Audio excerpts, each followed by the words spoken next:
கர்த்தருடைய பரிசுத்த நாமத்திற்கு ஸ்தோத்திரம். இன்னைக்கு நம்ம பிலிப்பியர் 4வது அதிகாரம் 22, 23 தியானிக்க இருக்கிறோம். பிலிப்பியர் 4, 22, 23 என்று கடைசி செய்தி. ஜெபத்தோடு இந்த செய்திக்குள்ளே கடந்து சொல்லுவோம். இயேசு என்னும் திரு நாமத்திற்கு எப்போதுமே மிக சோஸ்திரம். இயேசு என்னும் திரு நாமத்திற்கு எப்போதுமே மிக சோஸ்திரம். வானிலும் பூவிலும் மேலான நாமம் வல்லமையால நாமமது. வானிலும் பூவிலும் மேலான நாமம் வல்லமையால நாமமது.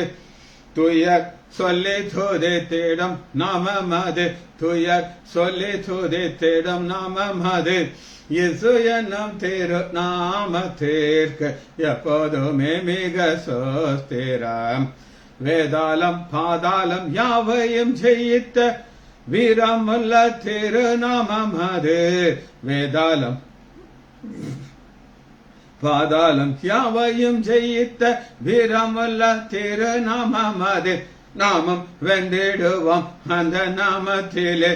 நாமம் வென்றிடுவோம் அந்த நாமத்திலே. இயேசு என்னும் திரு நாமத்திற்கு எப்போதுமே மிக சோஸ்திரம். சஞ்சலம் தாவிப்பு சோதனை நேரத்தில் தாங்கி நடத்திடும் நாமமது. சஞ்சலம் தாவிப்பு சோதனை நேரத்தில் தாங்கி நடத்திடும் நாமமது. தாடை மற்றும் அகற்றிடும் நாமமது. தாடை மற்றும் அகற்றிடும் நாமமது. இயேசு என்னும் திரு நாமத்திற்கு எப்போதுமே மிக சோஸ்திரம். பாவத்திலே மாலும் பாவியை மீட்க பாரினில் வந்தமை நாமமது. பாவத்திலே மாலும் பாவியை மீட்க பாரினில் வந்தமை நாமமது. பரலோகத்தில் சேர்க்கம் நாமமது. பரலோகத்தில் சேர்க்கம் நாமமது. இயேசு என்னும் திரு நாமத்திற்கு எப்போதுமே மிக சோஸ்திரம். உத்தம பக்தர்கள் போற்றி துதித்திடும் உன்னத தேவானின் நாமமது. உத்தம பக்தர்கள் போற்றி துதித்திடும் உன்னத தேவானின் நாமமது. உலகெங்கும் ஜொலித்திடும் நாமமது. உலகெங்கும் ஜொலித்திடும் நாமமது. இயேசுவே நாமத்தினாலே ஜெபங்களை பிதாவே, ஆமென். கர்த்தருடைய பரிசுத்த நாமத்திற்கு ஸ்தோத்திரம். ஜெயந்தி அக்கா எங்க சம்பந்தியமா பிரைஸ்லாட். செல்வி டீச்சர் பிரைஸ்லாட். டேனியல் ராஜேஷ் பிரைஸ்லாட். மிக ஆண்டோட பிரதான கிருபையினால கடைசி செய்தி பிலிப்பியரை நம்ம முடிக்க இருக்கிறோம். எனக்கு ரொம்ப சந்தோஷமா இருக்கு. அடுத்து கொலைசீர் ஆரம்பிக்க போயிடும். இன்னைக்கு இதை நம்ம எப்படி தியானித்துக் கொண்டிருக்கிறோம் அப்படின்னு கேட்டீங்கன்னா, 4வது அதிகாரம் 20வது வசனத்திலிருந்து 23 திருத்துவத்தை நம்பர் 3 பிதாக்குவான் பரிசுத்தவன் 3 வசனத்திற்குள்ள 2 முறை ஆமென் வருகிறது. 20வது வசனம் கடைசியில பாருங்க, மகிமை உண்டாவதாக, என்றென்றைக்கு மகிமை உண்டாவது. இப்ப பவுல் இருக்கிறது எங்க? ஜெயில இருக்கிறார். அவர் கட்டப்பட்டிருக்கிறார். அவர் தன்னை எப்படி சொல்லுகிறார்னா, நான் பாதகனை போல கட்டப்பட்டிருக்கிறேன். பாதகன் அப்படின்னா என்ன அர்த்தம்னா, ஒரு ஒஸ்ட் ஃபெல்லோ. உலகத்திலே இப்படி ஒருத்தனை பார்க்க முடியாது. அவனை எப்படி கட்டி வச்சிருப்பாங்களோ அப்படி என்னை கட்டி வச்சிருக்காங்க அப்படிங்கிறாரு. இப்ப கட்ட பார்க்க மாட்டேங்கிறாரு. அந்த கட்டுகள்ல இருந்து எனக்கு ஒரு விடுதலையை கொடுத்து, இந்த உலகங்கிறதுல இருந்து என்னை விடுதலை கொடுத்து என்றென்றைக்கும் இருக்கிற இடத்துல என்னை கொண்டு போயிடும். உண்டாவதாக ஆமென். 21 கிறிஸ்து இயேசுக்குள்ளான பரிசுத்தவான்கள் யாவரும் வாழ்த்து சொல்றார்கள். பவுல் ஜெயில இருக்கிறார். அந்த சுவிசேஷத்தை கட்ட முடியல. அவர் தன்னை யார் யாரெல்லாம் பார்க்க வருகிறார்களோ அத்தனை பேரையும் ஆண்டவர்களை வழி நடத்துறார். அதனாலதான் பரிசுத்தவான்கள் அனைவரும் 22 விசேஷமாக ராயனுடைய அரண்மனை உள்ளவர்கள் உங்களுக்கு வாழ்த்துதல் சொல்கிறார்கள். பவுல் இருக்கிறது ஜெயில, ஆனா வாழ்த்துதல் மட்டும் போயிட்டு இருக்குது. 23 வசனம், நம்முடைய கர்த்தராகிய இயேசு கிறிஸ்துவின் கிருபை உங்கள் அனைவரோடு கொடுப்பார். கிருபை ஆமென். 2 ஆமென். அப்ப 3 சங்கீதங்களை நம்ம தியானிச்சோம். அதுல 2 ஆமென் வருகிற சங்கீதங்கள்.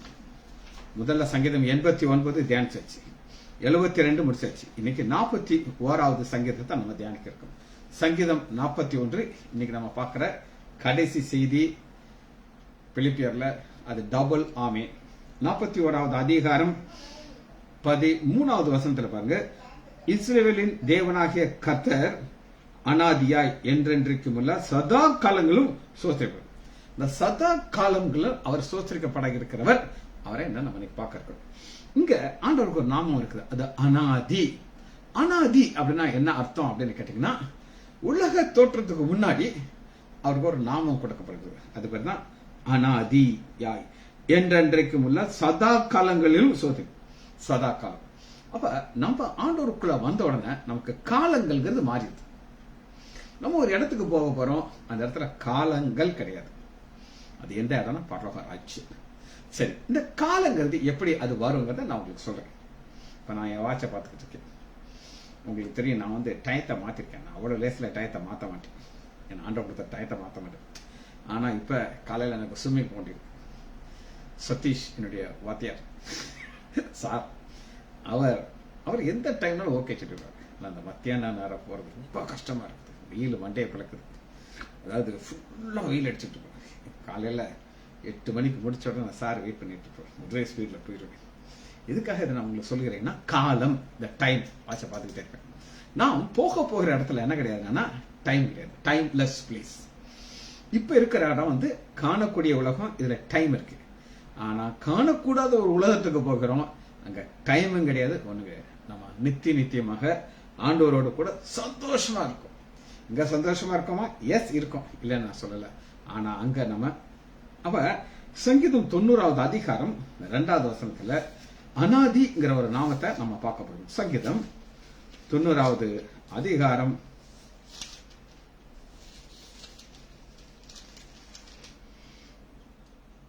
2வது வசனம். பர்வதங்கள் தோன்றும் முன்னே, அதாவது பிஃபோர் கிரியேஷன், நீர் பூமியையும் உலகத்தையும் உருவாக்குறதுக்கு முன்னே நீரே அனாதியாய் என்றென்றைக்கும் தேவனாயிருக்கு. அப்ப டபுள் ஆமேன்ல இன்னைக்கு நம்ம பார்க்கறது என்னன்னா, நம்முடைய பிதாவாகிய தேவனை நம்ம பார்க்க போறோம். அவர் எப்படி பார்க்கணும்னா, என்றென்றைக்கும் இருக்கிற கடவுளாக நம்ம பார்க்க போறோம். இந்த ஆண்டவர் நமக்கு என்ன ஆசீர்வாதம் கொடுக்கிறார் அப்படின்னு கேட்டீங்கன்னா, அந்த உபாகமம் 33வது அதிகாரம் 27வது வசனத்துல, அனாதியான தேவனே உனக்கு அடைக்கலம். அடைக்கலம் அப்படின்னா என்ன அர்த்தம்னா, நமக்கு ஒரு பிரச்சனை வரும்போது நம்ம ஓடி போகிற இடம் தான் அடைக்கலம். அடைக்கல பட்டணம் அப்படின்னு இருந்துச்சு. அப்ப அனாதியாய் அனாதி தேவனே உனக்கு அடைக்கலம். அனாதி தேவன். அனாதி தேவன் என்ன அர்த்தம் அப்படின்னு கேட்டீங்கன்னா, டைம்லெஸ் வேர்ல்டுல அவர் இருந்தார். அவங்க சொல்றேன், டைம்லெஸ் வேர்ல்ட் அப்படின்னு ஒண்ணு இருந்துச்சு. அது ஆதி. அந்த ஆதியில சூரியன் கிடையாது, சந்திரன் கிடையாது. இன்னைக்கு ஒரு நாள் எப்படி நமக்கு கடந்து போகுது அப்படின்னு கேட்டீங்கன்னா, காலையில இருந்து ஒரு நாள் ஆரம்பிச்சு நைட்டு அடுத்த நாள் ஸ்டார்ட் ஆகுது. சூரியன் உதிச்சு மறைஞ்சு அடுத்த நாள் ஆரம்பிக்கும். இது ஒரு நாள். ஆனா அன்னைக்கு சூரியனும் கிடையாது, சந்திரன் கிடையாது, பிஃபோர் கிரியேஷன். அப்ப டேட்டும் கிடையாது, டைமும் கிடையாது. ஆனால் இப்ப நம்ம இருக்கிற உலகத்துக்கு பேரு காணக்கூடிய உலகம். இங்க என்ன இருக்குது? டைம் இருக்குது, டேட் இருக்கு, வருஷம் இருக்குது. ஆனா இது முடிஞ்சிட்டு நம்ம திரும்ப ஒரு உலகத்துக்கு போக போறோம். அப்ப சூரியன் இருக்காது, சந்திரன் இருக்காது, ஆண்டவரே நமக்கு வெளிச்சமா இருப்பாரு. அந்த உலகத்துக்குள்ள போக போயிடும். அதான் அனாதியாய் உனக்கு அடைக்கலம், அவருடைய நித்திய புயங்கள் உனக்கு ஆதரவு. நித்திய புயங்கள். புயங்கள் என்னன்னா பவர் ஹேண்ட். இன்னைக்கு இஸ்ரேல் மக்கள் எகிப்துல இருந்து வெளியே வர்றாங்க. வெளியே வரும்போது அவர்களை பின்தொடர்ந்து வருகிற பார்வோன் தன்னுடைய ரதம் பெஸ்ட் 600 ரதம், எல்லா ரதத்தையும் கொண்டு வந்துட்டான். பின்னாடி வந்துகிட்டே இருக்கிறாங்க. இவன் நினைச்சா அப்படி அழிச்சிடலாம். ஆனா இஸ்ரேல் மக்கள்கிட்ட ஒண்ணுதான் இருந்துச்சு, இந்த புயல். இந்த நித்திய புயம் அவர்களோட கூட இருந்தனாலதான் அவர்களை அப்படியே பத்திரமாக கொண்டு வந்து காப்பாத்திட்டார். சரி, இப்ப நம்ம சங்கீதம் 42வது அதிகாரம்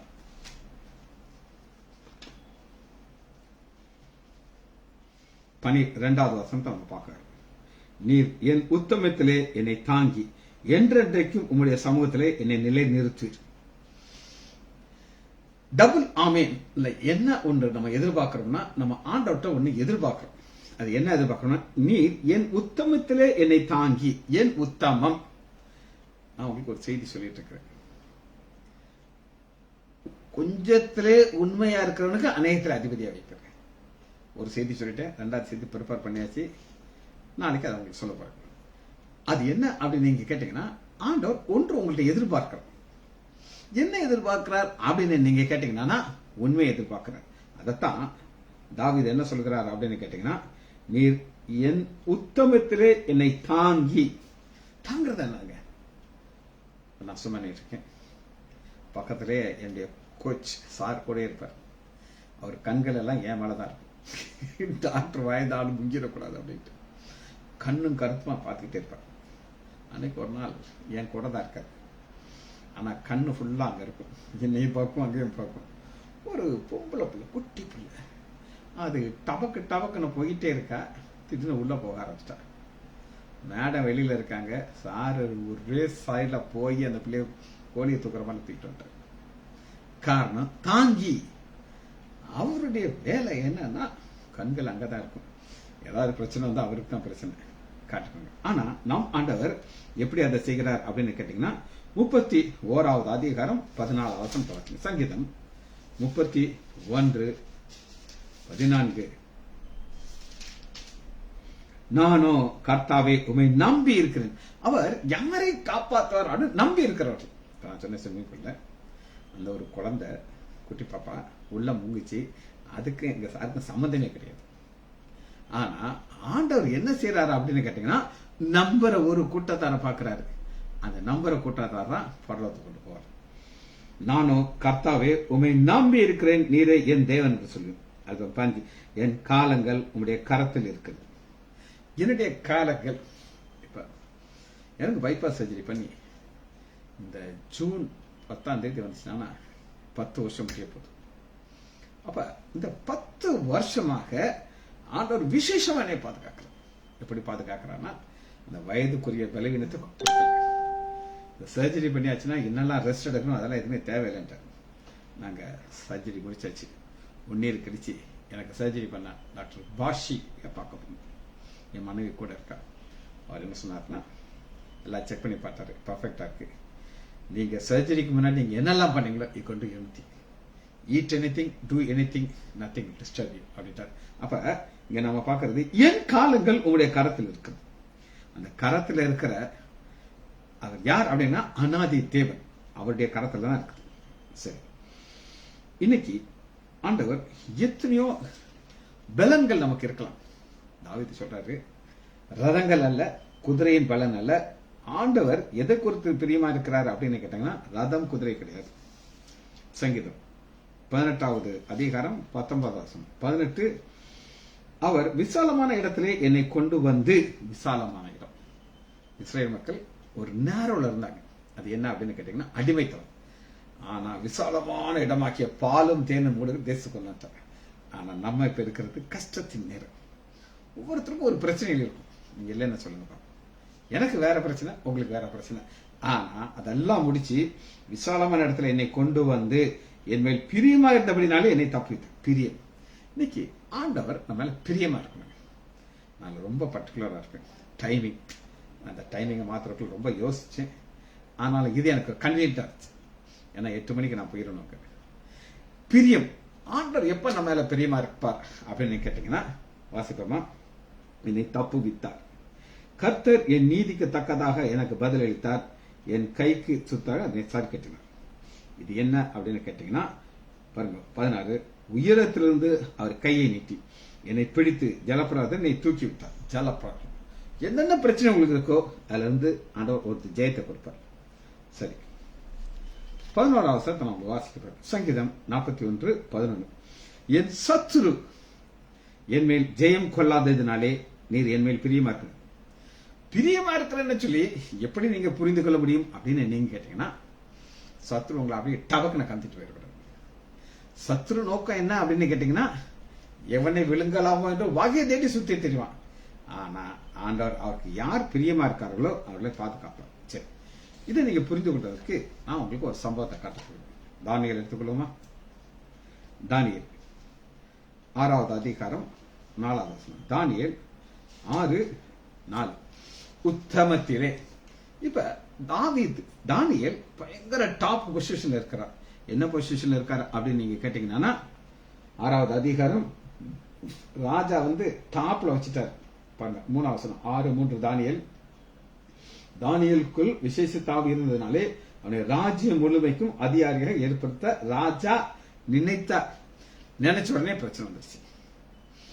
இப்ப இந்த எதிரிகளுக்கு ஒரு பெரிய ஆசை என்னன்னா, தானியேலை எப்படியாவது கமத்தி விட்டோம், தானியேல்கிட்ட ஏதாவது குற்றம் கண்டுபிடிக்க முடியுமா பாக்குறாங்க. 4வது வசனத்துல ஒரு குற்றத்தையும் கண்டுபிடிக்க முடியல. அவன் உண்மை உள்ளவனா இருந்தான். 5வது வசனத்தை பாருங்க, அவனுடைய தேவனை பற்றிய வேத விஷயத்திலே குற்றப்படுத்தினால் வழியே எதுக்கு. அப்ப அவங்க ஒரு முடிவு வந்துட்டாங்க, இவன் மேல எந்த குற்றத்தையும் கண்டுபிடிக்க முடியாது. ஆண்டவர் அப்படி உண்மை உள்ள ஒரு மனிதனை தேடுறார். தேடி இப்ப பிரச்சனை வருதா? எஸ், பிரச்சனை வருது. இந்த பிரச்சனை எப்படி வருது அப்படின்னு கேட்டீங்கன்னா, ஒரு ராஜாவே வச்சு ஒரு கட்டளை போட சொல்றாங்க. ராஜா தான் கடவுள், வேற யாரும் நினைச்சு வணங்கக்கூடாது. ஆனா தானியேல் ரொட்டீன் அங்க தருவார், பலகனியை திறப்பார், எல்லாரும் பார்ப்பாங்கன்னு அவருக்கு தெரியுமா தெரியாதா? அவர் ரொட்டீன்ல இருந்து மாற்றவே முடியாது. அப்படி நீங்க ஒரு ரொட்டீன் லைஃப்குள்ள இருக்கும். இன்னைக்கு நான் ஆண்டவருடைய கிருபையினால பிலிப்பியர் முடிக்கிறேன். உங்களுக்கு நான் கொலேசியர் செய்து கொடுக்க ஆரம்பிப்பேன். உங்களுக்கு எத்தனை பேருக்கு ஆசை இருக்கோ நீங்க அதை கொஞ்சம் திரும்ப திரும்ப வாசிக்கணும். அந்த இன்ட்ரோடக்ஷன் சொல்றதுல என்ன நான் சொல்ல போறேங்கிறத தியானிக்கணும். அப்பதான் உங்க சைட்ல இருந்து ஏதாவது ஒரு ஆசை வரும். சரி, இப்ப என்ன நடந்துச்சு அப்படின்னு கேட்டீங்கன்னா, தானியேலை தூக்கி என்ன செஞ்சிட்டாங்க, சிங்க கபில போட்டாச்சு. இப்ப அந்த ராஜாக்கு எவ்வளவு பெரிய நம்பிக்கை இருக்குன்னா, ராஜா கெபியின் கிட்டே வந்த போது காலையில வந்துட்டார், சீக்கிரம் வராது. தானியேலை நோக்கி, தானியேலே எந்த லூஸ் ஆகுது, சிக்க கபில போட்டுட்டு அவன் காலையில வர இருப்பான். ஆனா அவர் விசுவாசிக்கிறார். ஏன் அப்படின்னு கேட்டீங்கன்னா, தானியேலை பார்க்கிறார், தானியேலுடைய உண்மையை பார்க்கிறார். அந்த உண்மையை பார்த்து கேட்கிறார், நீ இடைவிடாமல் ஆராதிக்கிற உன் தேவன் உன்னை சிங்கங்களுக்கு தப்பிக்க வல்லவரா இருந்தாரு தானியேலை கேட்டார். என்னமோ பக்கத்துல தூங்குறவனை பார்த்து கேட்கற மாதிரி கேட்கிறாரு. அது விசுவாசம். அப்பொழுது தானியேல், ராஜாவே நீர் வாழ்க, ஏயா லூசு, என்னைய தூக்கி கபீர போட்டீங்க, நீ நல்லாவா இருப்ப, நாசமா போயிடுவ, அப்படித்தான் சொல்லணும். வாழ்க. ஏன் வாழ்கைங்கிறார்னா, இங்க ஆண்டவர் தன்னுடைய வல்லமையை காட்டுகிறார். சிங்கங்கள் என்னை சேதப்படுத்தாதபடிக்கு தேவன் தம்முடைய தூதனை அனுப்பி அவருடைய வாயை கட்டி போட்டார். அது என்னவென்றால், அவருக்கு முன்பாக நான் குற்றமற்றதாக காணப்பட்டேன். இந்த சம்பவம் நான் உங்களுக்கு சொல்லப்படுறேன். தூத்துக்குடியில என்னுடைய மக வீட்டில் ஒரு முக்கியமான ஒரு அவங்க மார்க்கெட்ல வெரி இம்பார்ட்டன்ட் பர்சன். எங்க மச்சான் காலத்தில் அவர் எங்க மச்சான் இருக்கும்போது அவருக்கு ஒரு கெட்ட பழக்கம், ஆல்கஹால் ஹேபிட், குடிச்சுக்கிட்டே இருப்பார், எப்பயும் குடிச்சுக்கிட்டு இருப்பார். ஆனால் நல்ல பவர்ஃபுல் மேன், அறிவு இதுக்கு மேல இது மேல அறிவு இருக்கும். அவருடைய மனைவி நல்ல ஒரு விசுவாசி, அப்படி ஒரு விசுவாசி. ஒரு தடவை எங்க மச்சான் சொன்னாரு, மாப்பிள்ள இவருக்கு ஏதாவது செய்யணும் மாப்பிள்ளன்ட்டு. அப்ப நான் சொன்னேன், சென்னைக்கு நான் அவரை கூட்டிட்டு போறேன், அங்க ஒரு ஹாஸ்பிட்டல் இருக்கு, டி அடிக்ஷன் சென்டர் இருக்கு, அங்க நான் அவரை கொண்டு போய் சேர்க்கிறேன் அப்படின்னு சொல்லி. அப்ப நான், அவருடைய மனைவி, அந்த பர்சன் 3 பேரும் நாங்க சென்னை வந்தாச்சு. அங்க மேன்ஷன்ல ஒரு பாத்ரூம்ல குளிக்கிறதுக்கு மட்டும் தான், எனக்கு ரூம் எல்லாம் ஃபுல்லா இருந்துச்சு. அது ஒரு ப்ரொவிஷன் இருக்கு. நான் போய் என்னுடைய ட்ரெஸ் எல்லாம் வச்சுட்டு உள்ள போய் பாத்ரூம் போய் குளிச்சுட்டு வேற ட்ரெஸ் மாட்டிட்டு கிளம்பியாச்சு. அவங்களும் கிளம்பியாச்சு. ஆட்டோல வரும்பொழுது அந்த அம்மா கேட்குது, ஏன் டாக்டர் எனக்கு இப்படி ஒரு பிரச்சனை, வெளியில தலை காட்ட வேண்டியது. அந்த அம்மா நல்லா ஒரு நர்சிங்ல ஒரு டாப் லேடி, அது ஹை லெவல்ல விழுது. இப்ப நான் சொன்னேன், சிஸ்டர் ஆண்டவர் என்ன செய்வார் அப்படின்னு கேட்டீங்கன்னா, சிங்க குகையில போடுறவரை வெயிட் பண்ணுவார், போட்டாதான் அவருடைய வல்லமையை காட்ட முடியும். அப்படித்தானே ராஜாவா நைட்டோட நைட்டு கேன்சல் பண்ணி, எப்பா உன்னை சிங்க குகையில போடலாம்ப்பா, நான் என்னுடைய பவரை யூஸ் பண்ணி கேன்சல் பண்ணிட்டேன் அப்படின்னு சொன்னா இதை நம்ம பார்க்க முடியுமா? முடியாது. அதுபோல உங்க கணவனுக்கு இந்த மாதிரி ஒரு பாடு வழியா போய் அப்புறம் அவர் அதுல இருந்து விடுதலை கொடுத்தா தான் ஆண்டவர் நீங்க நம்புவீங்க. இன்னைக்கு வர இந்த செகண்ட் வர அவர் அந்த குடிப்பழக்கு போகல. என்னுடைய மக டெலிவரி எப்ப அவங்க என் மகட்ட சொல்றாங்க, உங்க அப்பா சொன்னார் ஆட்டோல போகும்போது, எனக்கு நல்லா ஞாபகம் இருக்கு, ஆனா அன்னைக்கு நான் நம்பல. ஆனா இப்ப நம்புறேன். அவனுடைய வல்லமை நான் எப்ப பார்க்க முடியும்னா, சிங்க கோவில போட்டுட்டு அவர் அது கடிக்காம பார்த்துக்கிறார். அதுபோல தானியல் தன் உத்தமத்தை பார்க்கிறான். சரி, இதுதான் குற்றம் சாற்ற முடியவில்லை. 24 வசனம், தானியல் மேல் குற்றம் சாட்டின மனுஷன்ல உள்ளதையும் போட்டாரு. உள்ள போறதுக்கு முன்னாடி சிங்களன் ஆண்டவர் என்ன செய்யறாங்க நம்ம சொல்றேன். தேவதூதன் அனுப்புறார். அனுப்பி சிங்கத்தின் வாயை கட்டி போட வைக்கிறார். கட்டி போட்டுட்டு அவங்க பரலோகம் போகல, அங்கேயே வெயிட் பண்ணிட்டு இருக்காங்க. ஏன்னா அடுத்த ஆர்டர் வரும் அவங்களுக்கு. என்ன ஆர்டர் வரும்னா, அந்த சிங்கத்தின் வாயை கட்டுறதுக்கு தேவதூதனாலதான் முடியும். உங்களால முடியாது, என்னால முடியாது, தானியால முடியாது, ராஜாவால முடியாது. அப்ப தேவதூதர்கள் பரலோகத்துக்கு போகாம வெயிட்டிங்ல இருக்காங்க. ஏன்னா அடுத்த ஆர்டர் வரும். இப்ப ராஜா இந்த அத்தனை பேரும் தூக்கி உள்ளதுக்கு போடணும். போட்டப்பையும் அந்த தானியல் கட்டி வச்சிருந்த சிங்கத்தினுடைய வாயை அவுக்காம இருந்தா அது அப்படி உட்காந்து. ஆனா தானியல் அங்கிருந்து ஆர்டர் வருது பரலோகத்துல இருந்து, எப்பா இந்த சிங்கத்தினுடைய வாயில அவுத்து விட்டுட்டு நேர பரலோகத்துல வந்துடும், அவ்வளவு நீ உனக்கு வேலை இல்லை, ஒரு ஒர்க் இஸ் ஓவர். இவங்க சிங்கத்து வாயை அவுத்துட்டாங்க. இந்த உள்ள உழுவுறவங்க அவனை என்ன நினைச்சிருப்பாங்க அப்படின்னு கேட்டீங்கன்னா, இது டம்மி சிங்கம் போல இருக்கையா. நம்ம உண்மையான சிங்கத்தெல்லாம் தூக்கிட்டு ஒரு டம்மி சிங்கத்தை கொண்டு ராஜா வச்சுட்டாரு. மோசமான மனுஷன். அதனால நம்ம உள்ள போனாலும் அந்த டம்மி சிங்கம் நம்மளை கடிக்காதுன்னு அவங்க நினைச்சிட்டு இருந்திருப்பாங்க. ஆனா உள்ள தூக்கி போட்ட உடனே சொல்லி முடிஞ்சிருச்சு. சரி, நம்ம இப்ப சங்கீதம் 41 அதிகாரத்துக்குள்ள வருவோம்.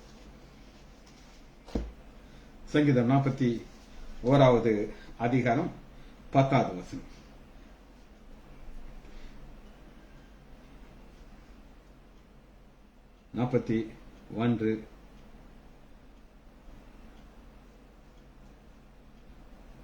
கர்த்தாவே நீர் எனக்கு இறங்கி, நீர் எனக்கு இறங்கி.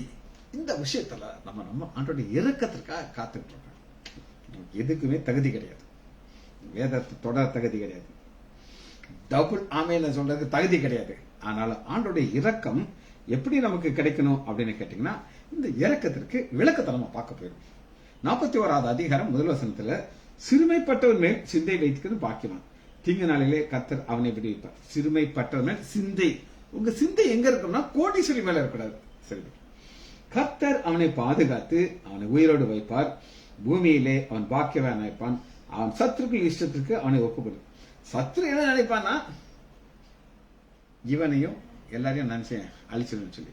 ஆனா ஆண்டவர்ல என்ன ஆசிரமம், படுக்கையின் மேல் வியாதியா இருக்கிற அவனே கர்த்தர் தாங்குவார். அவனுடைய வியாதியிலே அவனுடைய படுக்கை முழுவதும் மாற்றி போடுறான். அப்ப நீர் எனக்கு இறங்கணும்னா நம்ம மற்றவர்களுக்கு இறங்கணும். இது என்னன்றது நம்ம பார்த்து இந்த செய்தி முடிக்க போய். சரி, யோபு 1வது அதிகாரம் 12வது வசனத்துல யோபுவை ஆண்டவர் ஒப்பு கொடுத்துட்டார் சாத்தான்ட்ட. அந்த அவன் கையில் வச்சுக்கோ, ஜீவனை மட்டும் தொடாத, சரீரத்தை என்னாலும் செய்து போச்சு. இவனும் மேக்சிமம் பண்ணி பார்த்தான். ஆனா பண்ண இவருடைய சிந்தை எங்க இருந்துச்சு அப்படின்னு நீங்க கேட்டீங்கன்னா, யோபுடைய சிந்தை எங்க இருந்துச்சுன்னு கேட்டீங்கன்னா, வாசிப்போமா 29வது அதிகாரம். யோபு 29வது அதிகாரம் 12வது வசனம் பாருங்க. முறையிடுகிற ஏழையும் திக்கற்ற பிள்ளைகளையும் உதவியற்றவங்களையும் ரட்சித்தேன். சிறுமைப்பட்டவனால சிந்தியா இருந்தாரு யோபு. அதனால ஆண்டவர் சொல்றாரு, நீ சிந்தியா இருக்கிறியா, நீ இறக்கப்படுறியா, நான் என்ன செய்ய உனக்கு இறக்கப்படுறேன். அடுத்து பாருங்க என்ன சொல்றாரு பாருங்க, 13வது வசனம் பாருங்க. கெட்டு போகிறவன் இருந்த ஆசீர்வாதம் என் மேல் இருந்தது. கெட்டு போக இருந்தவனுடைய ஆசீர்வாதம் என் மேல் இருந்துச்சு. டிரான்ஸ்பர் ஆகுது. இவர் அவங்களுக்கு என்னன்னா உதவி செய்யறாரோ ஆண்டவர் செய்யற ஆசீர்வாதம். விதவையை இருதயத்தை கம்பீரிக்கப்படணும்.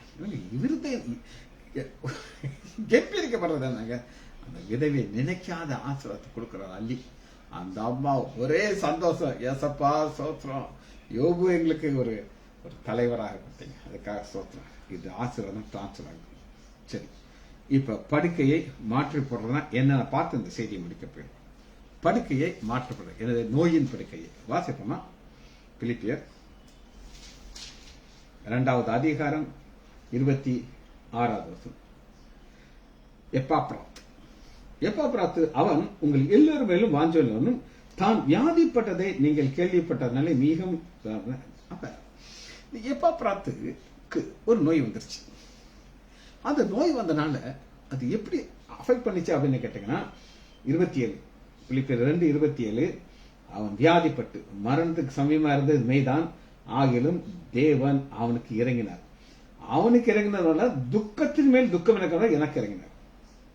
ஆகையால் நீங்கள் அவனை மறுபடியும் கண்டு வியாதி படுக்கையில இருந்து ஆண்டவர் ஒண்ணு மாத்தணும் அப்படின்னு கேட்டீங்கன்னா உங்களுக்கு என்ன இருக்கணும்? மற்றவங்களுக்கு ஒரு இறக்கம் இருக்கணும்.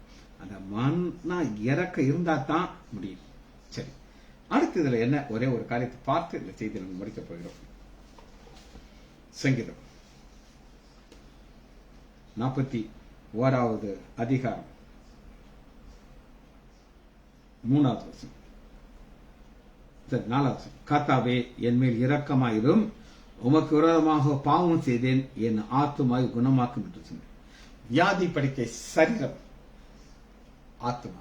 ஏன் ஆத்மாவை ஆண்டவர் சுகப்படுத்தணும் அப்படின்னு கேட்டீங்கன்னா அதை மாத்திரம் நம்ம பார்த்து இந்த செய்தியை முடிக்க இருக்கிறோம். எடுத்துக்கொள்ளாமா 3 பேதுரு எடுத்துக்கொள்ளும் 3 யோவான் 3 யோவான் 2வது வசனம். பிரியமானவனே, உன் ஆத்மா வாழ்கிறது போல நீ எல்லாவற்றிலும் வாழ்ந்து சுகமா இருக்கணும். உன் ஆத்மா வாழ்ந்திருக்கிறது போல. அதுங்க இன்னைக்கு நமக்கு ஒரு செழிப்பை நம்ம எதிர்பார்க்கிறோம், வசதியான வேலையை எதிர்பார்க்கிறோம், வசதியான வீடு எதிர்பார்க்கிறோம், எல்லாம் தேவை. ஆனா அந்த ஆத்மாக்குள்ள ஒரு சந்தோஷம் இருக்கும். அந்த ஆத்மா களி கூறணும். அந்த ஆத்மா என்ன சொல்லணும்? டபுள் ஆமேன் சொல்லணும். ஏன் டபுள் ஆமேன் சொல்லணும்னா அந்த ஆத்மாவை வழி நடத்துறது யாருன்னா அனாதி தேவன். அந்த அனாதி தேவன் உங்கள்கிட்ட ஒன்று எதிர்பார்க்கிறார். அது என்ன எதிர்பார்க்கிறான்? நீ கொஞ்சத்திலே உண்மையா இருக்கணும். என் உத்தமத்திலே, சங்கீதம் 41:12, என் உத்தமத்திலே என்னை தாங்கி. இன்னைக்கு உங்களுக்கு எத்தனை பேருக்கு வேதத்தை வாசிக்கிறீங்க? நான் சொன்ன செய்தி எழுதியிருக்கீங்க. ஒரு பாப்பா என்கிட்ட வந்தா, சார் நீங்க சொன்ன செய்தி எழுதி வச்சுக்கிறேன்னு சொல்லி ஒரு புஸ்தகத்தை நீட்டினேன். அதை பார்த்தா ஒரு 12 வசனத்தை மேல இருந்து கீழே வரை எழுதி வச்சிருக்காங்க. நான் கேட்டேன், இந்த வசனம் எதுக்காக நான் சொன்னேன் தெரியுமா? தெரியாது சார். 12 வசனத்துக்கு எழுதியிருக்கேன். எப்படி அதை கோர்க்கணும்? அது தெரியாது சார். அப்ப எல்லா அறிவு இருக்குங்க, இல்லாத அறிவு கிடையாது. அவ்வளவு அறிவு இருக்கு. ஆனா வேதத்தை வாசிக்கிறதுல அறிவு இருக்கு. ஜெபிச்சு படிப்போம்.